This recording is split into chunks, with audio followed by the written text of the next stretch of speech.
कर्जमाफीसाठी शेतकऱ्याला रस्त्यावर उतरावं लागतं हे दुर्दैव आहे, अशी खंत नाम फाउंडेशनचे संस्थापक नाना पाटेकर यांनी व्यक्त केली आहे। तसंच कर्जमाफी ही तात्पुरती मलमपट्टी आहे। शेतकऱ्यांच्या पिकाला हमी भाव दिल्यास कर्जमाफी करावीच लागणार नाही, असं मत नानांनी व्यक्त केलंय। शेतकऱ्यांच्या आंदोलनाला नामचा पाठिंबा आहे, त्याचबरोबर त्यांच्याशी अधिक बातचीत केली आहे प्रतिनिधी श्रेयस सावंत यांनी। खरं शेतकऱ्यांचा संप पुकारला आणि त्याच्यानंतर खूप चिघळतं।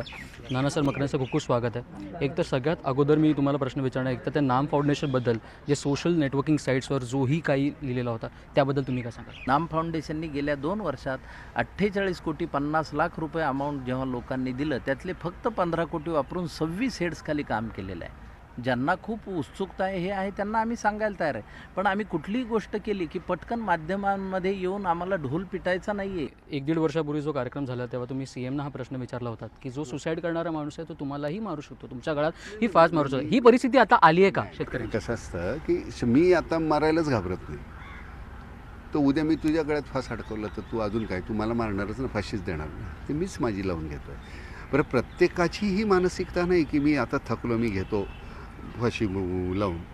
काही मंडळी अशी ती वेगळ्या पद्धतीनं रिॲक्ट होत आहेत आता। बरं, हा सगळा माझा पारंपरिक शेतकरी नाही राहिला ना, आता माझ्या पुढची पिढी आली, मी म्हातारा झालो, तर माझा नवीन जो पिढी जी आहे ती आक्रमक आहे।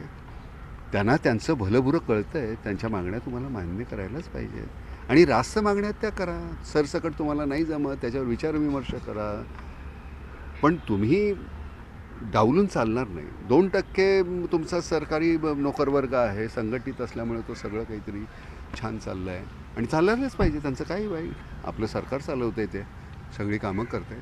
पण मग तसं 55% असलेला शेतकरी असंघटित आहे म्हणून तुम्ही त्यांच्याकडे दुर्लक्ष करणार का? पण कधी सरकार म्हणजे शेतकऱ्यांचा विचार सरकारने केला नसेल? नाही, केला तो फार माफक झाला। कॅमेरामॅन सुनील सोबत श्रेयस सावंत, जय महाराष्ट्र, मुंबई।